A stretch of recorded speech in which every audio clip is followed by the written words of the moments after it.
At the center of your ego, there is a great fear. A fear against life.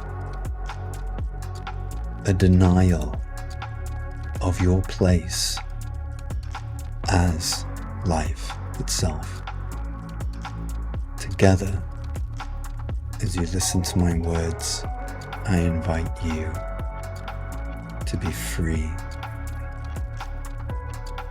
To be free of the need to separate yourself from life in order to control. Freedom from the need to be vigilant and to surveil life. Freedom from the terror of the abyss. Let us together today move through the core terror of your egoic identity.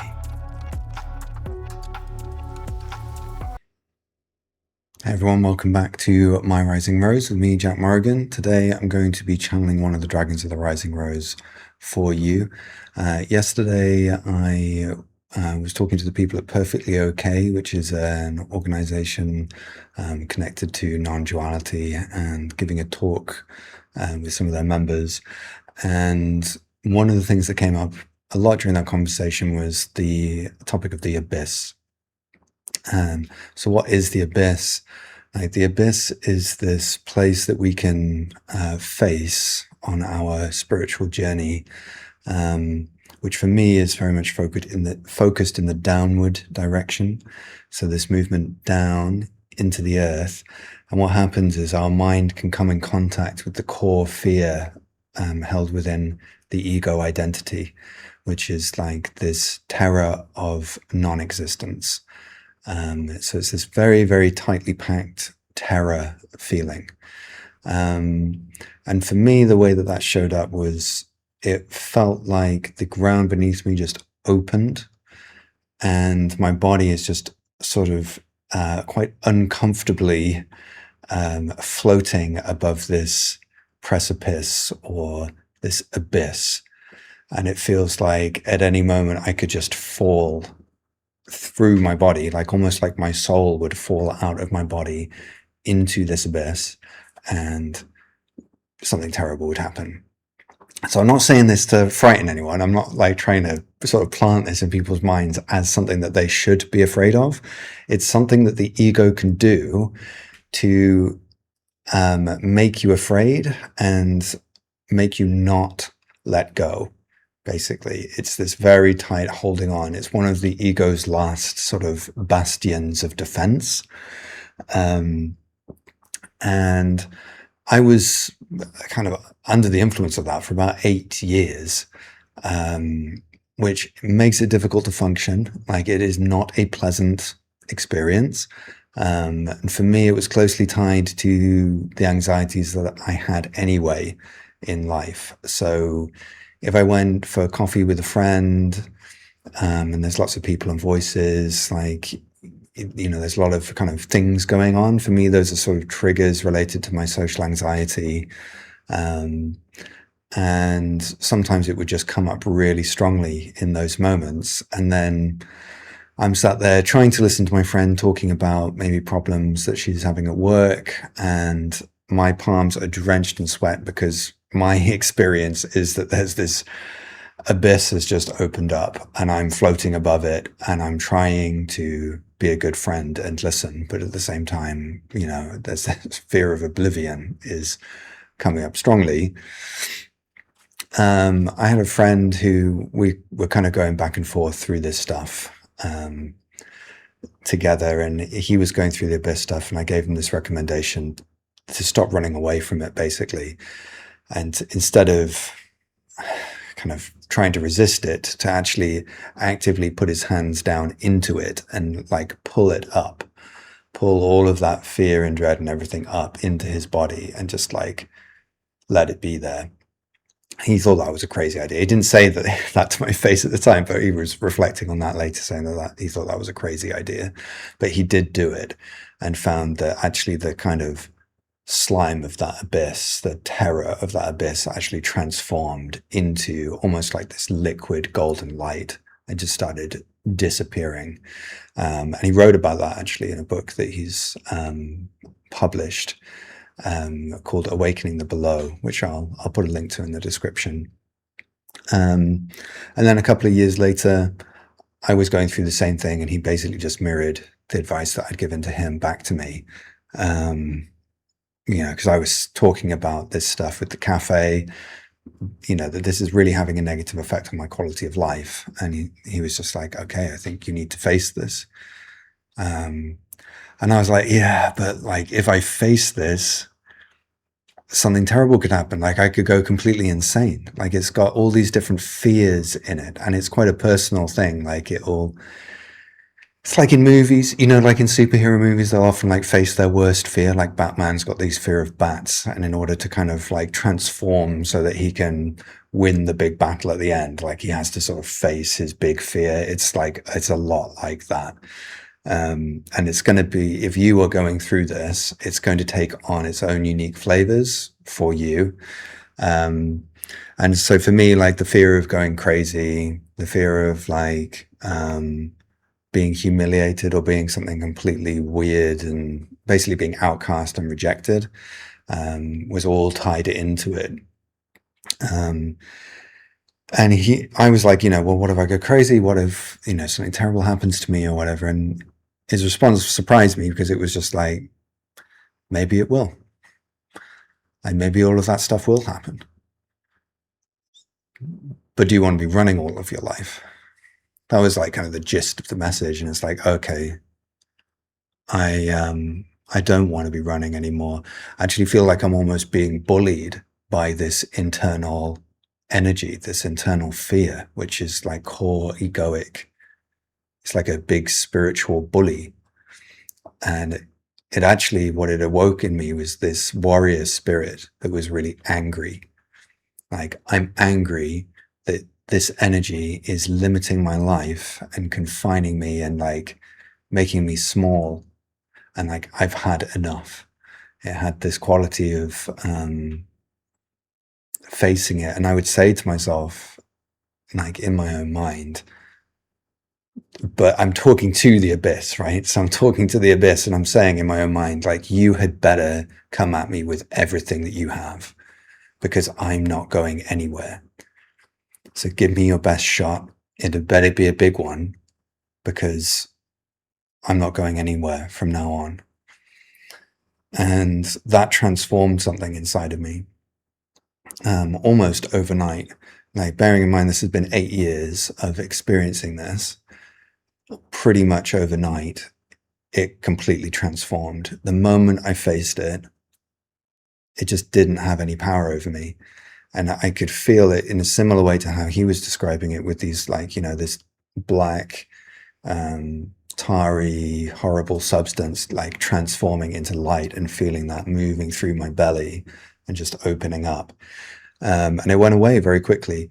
There was a period, maybe 6 months after that, where it came back again for a couple of weeks. And I just did the same thing with it. It's like, okay, this isn't nice. I don't like that this has come back, but I'm going to do what I did last time. I'm going to face it. And then it went away again. And it's basically gone. Talking about it evokes it. So I can feel like the last reverberations of it, basically, which is rooted in my sacrum. And I can just feel that sort of humming while I'm talking about it. But I also feel the joy inside of my heart, because I'm like, good, this is another opportunity to work through some of this stuff, because I'm facing it now in my consciousness. I'm willing it forward, and I'm just being here with it. So I'm going to channel Gorkoroth, the Black Dragon of the Rising Rose, to help all of us to move through this a bit more, because he's the dragon of the void, the underworld, the abyss. This is his territory. Very interestingly, so I connected with Gorkoroth, and he just gave me this name. So in my head, there's a part of me that's still very skeptical about everything.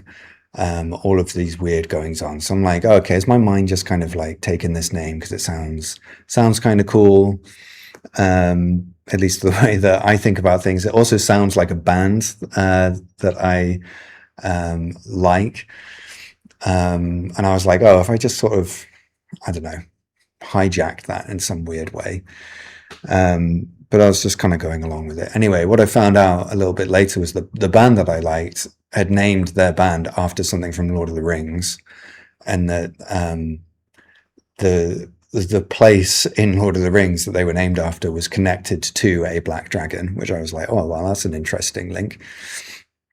And once when I was in Egypt, I did a little bit of kind of soul searching around this, and I was connecting with the dragons, and I was like, Gor, Kor, Earth, like, where is he from? That language, I don't know what that is. So I started doing a little bit of research into it, and I could see Saudi Arabia from where I was sat, and I was like looking at that, and I'm like, oh, okay, that's like the Middle East. These sounds, it sounds like really old Middle Eastern sounds, like, you know, the cities of Ur, and they've got these ways of speaking, the syllables and the sounds that they make, which somehow kind of fit to me. And I was like, I wonder if there's like a dragon, a black dragon that is connected to the Middle East, or like these ancient Middle Eastern cultures. And to my surprise, I did find the black dragon of the abyss, and its name was Kor, like Kor. And I was like, oh, wow. I mean, that's very similar to Kor, like what he's saying, Gor, Kor, Earth. And then I check kind of, how do you pronounce Kor? And it said Kur, like Kur. I'm like, oh, it's the same. Like, I did not know anything about that beforehand, and it was kind of crazy. But I also feel that these beings are very misunderstood, and there's a lot of kind of the way that history has been written is looking very negatively on any being connected to the abyss. And it's important for us to actually have like the courage to face the abyss, the courage to interact with beings of the abyss. And I think sometimes these beings get a lot of fear projected onto them, which really is just more of this energy of fear that is in the core of the ego. And it's like manifesting as all these projections onto these beings as if they are bad, and like, you know, oh, you can't interact with them, because it knows if you interact with these beings in an intelligent way, it's going to lose its power over you. And, you know, it's like a dictator that is using bad PR to turn you against something that could help you against them, like that they are the tyrant. It's the fear within the ego that's the real tyrant, you know. And any good being of the abyss is going to be able to help you through the fear. So I'll channel him in a minute. But I went in the meeting yesterday. There were quite a few people who were having this experience and had it for at various points throughout their life, and hadn't heard anybody talking about it. So I thought it'd be good to come on here today and do a video about it, because there will be more of you out there who have felt this, and it's going to present itself in different ways. But the way that I described it yesterday, with this kind of opening up, and there's this kind of void or abyss of terror, was what people related to.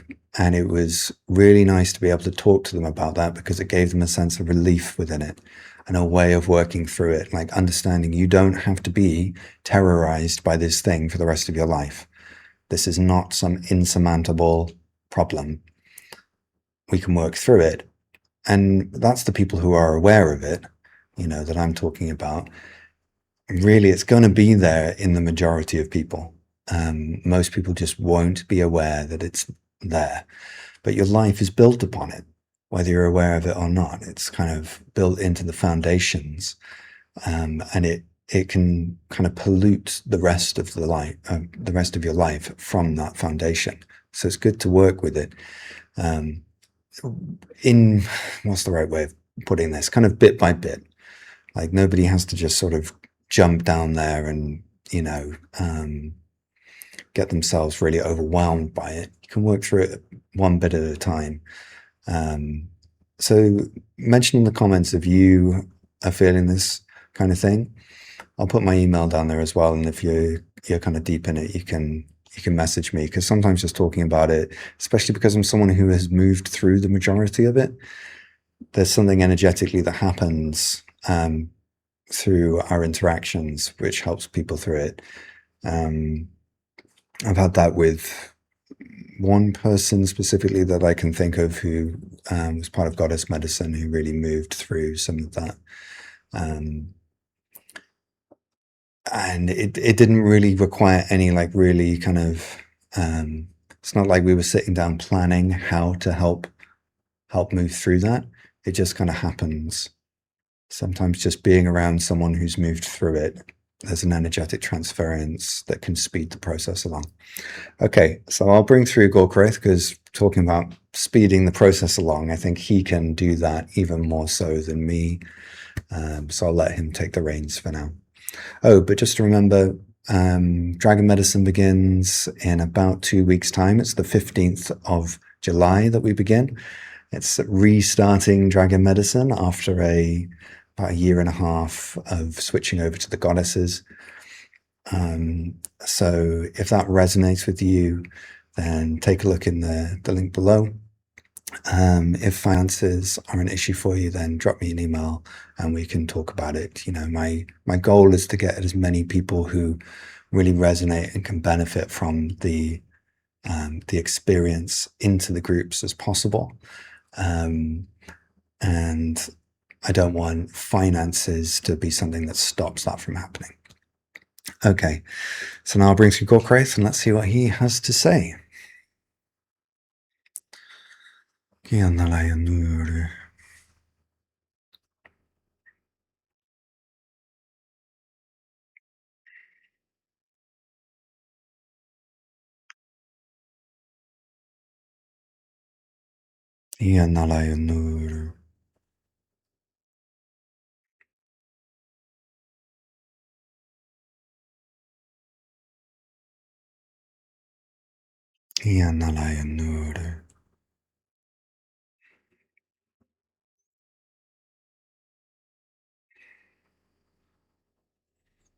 So I'm just bringing myself in, just tuning myself in.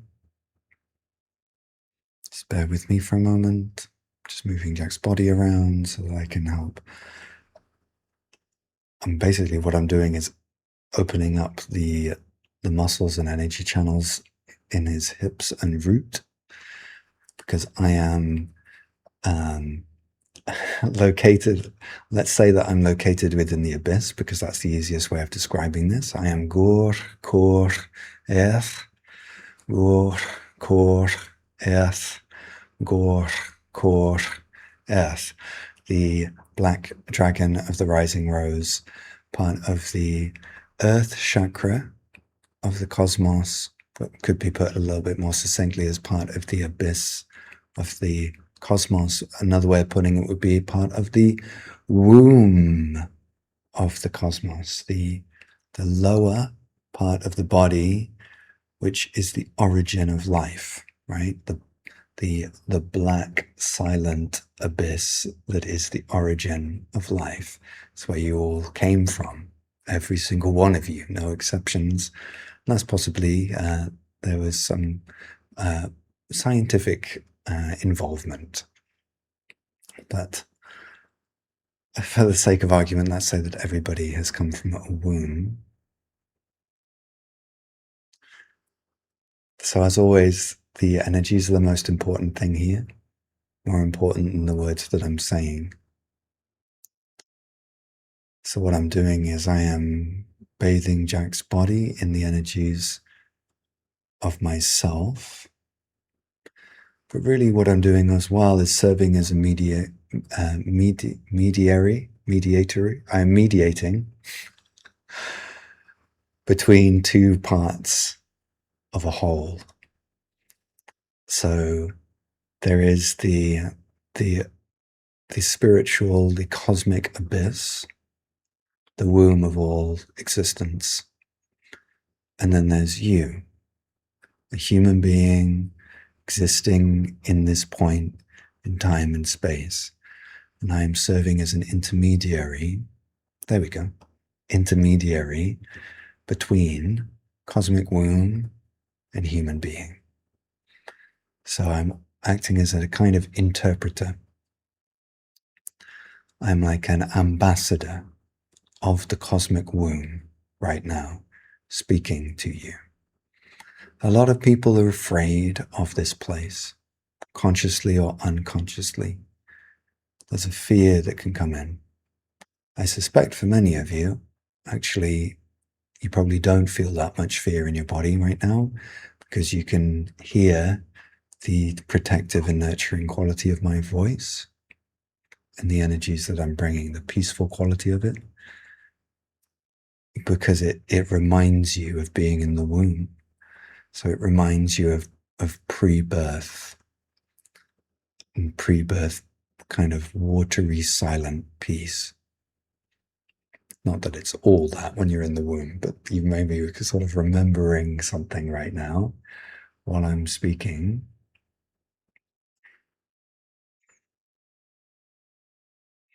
But for some of you, there'll be fear coming up, connected to the abyss, connected to loss, connected to death.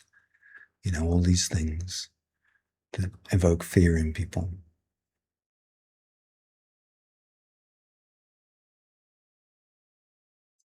I'm here to be something of an antidote to that. A place where you can unburden the heaviness of these fears.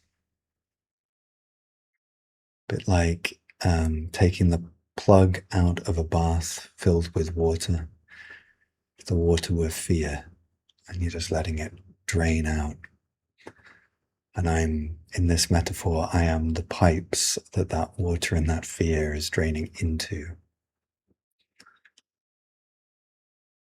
You know, so loss and death needn't be this terrible thing. The fear of it, the resistance of it is what causes the suffering. When you actually just allow it to move, allow your energies to move in acceptance, everything's fine. Everything just flows. And if we're talking about the actual energies of the abyss, which is the core egoic fear, the core egoic resistance against life itself, that dreaded, terrible life, that's what it tells you. You know, you can't trust that thing, that terrible thing out there. You need to trust me. I'm smarter than the whole of life. I'll get you through this. That's what the ego is saying. And it tells you that through the language of dread. And it's like it's trying to manipulate you. It's trying to confuse you. It's trying to convince you that you are this frightened little thing, that you are this knotted energy of fear. But that's not true. That's not who you are. That's not what you are. You're temporarily entranced by that voice that is telling you, you are fear. You must obey me. But it's just a temporary phase. There's nothing wrong with it. There's nothing wrong with being that way. We don't have to fight it. We don't have to resist it. It's completely fine. And within that, everything is completely fine attitude, it's like the light of acceptance infuses into the darkness of the abyss. There is this great alchemy where the heavens and the womb merge as one. What obstructs that alchemy is the deep resistance of the egoic identity. And as you let go of it, there's this sublime sublimation, a metamorphosis, a transformation, a revelation that you are not who and what you thought you were. You are undefinable. And you flow with the mystery of life, completely at peace, or not. at peace with not being at peace.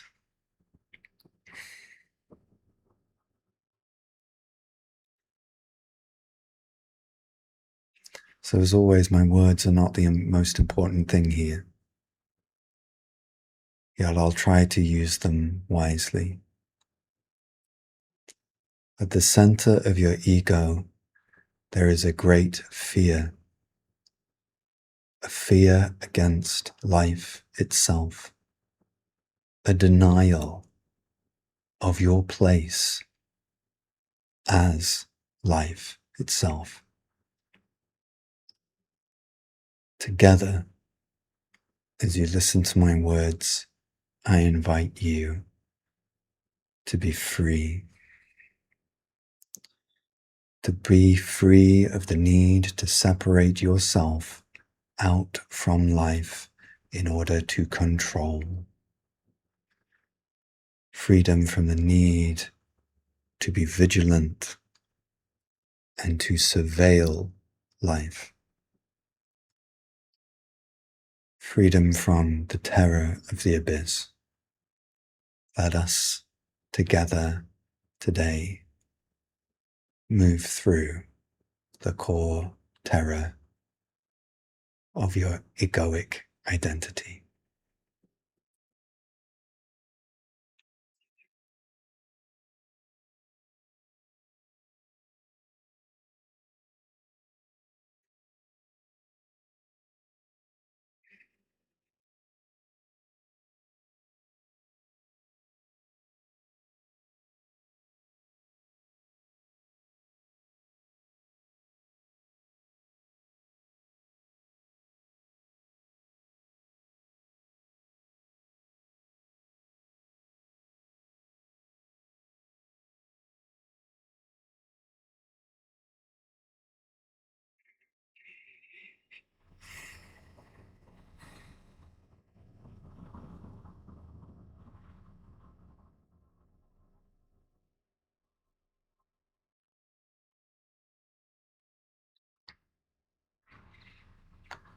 I am one of the dragons of the rising rose.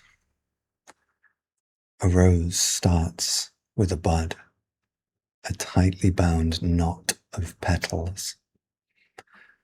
This is like the egoic identity. And what we're doing now is relaxing it. And sometimes that relaxing means facing all the fear that's held within that knotted petal, that knotted bud. You just say, okay, I'm not going to resist it anymore. It's there in Jack's body now. I feel these old tendrils of fear that remain mostly in his belly. And we just put up our hands in this moment of surrender. I'm not going to fight you anymore. I'm not going to fight. I'm free. The war is over. I am free.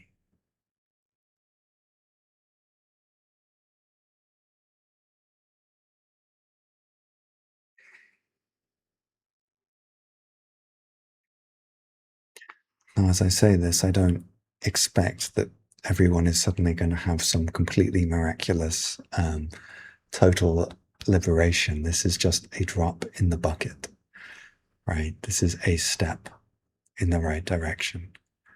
This is an opportunity to pause under the shade of a tree in the heat of the desert. It is an opportunity to quench your thirst at the oasis.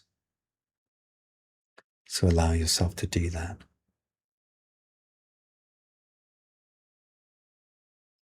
Know that you are allowed to be afraid. There is nothing wrong with fear. Be relaxed and open in your heart and let it flow when it's here, and let it leave as it needs to. Total peace and relaxation, even in the presence of great pain or fear.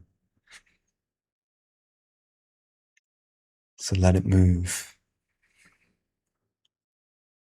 Let yourself be undone, so that you may realize that the self that you held to for so long was nothing but an illusion, nothing but sand falling through your fingers. So take these words, revisit them as and when you need to, and in the meantime, reflect on this and be at peace. But for now, thank you and goodbye.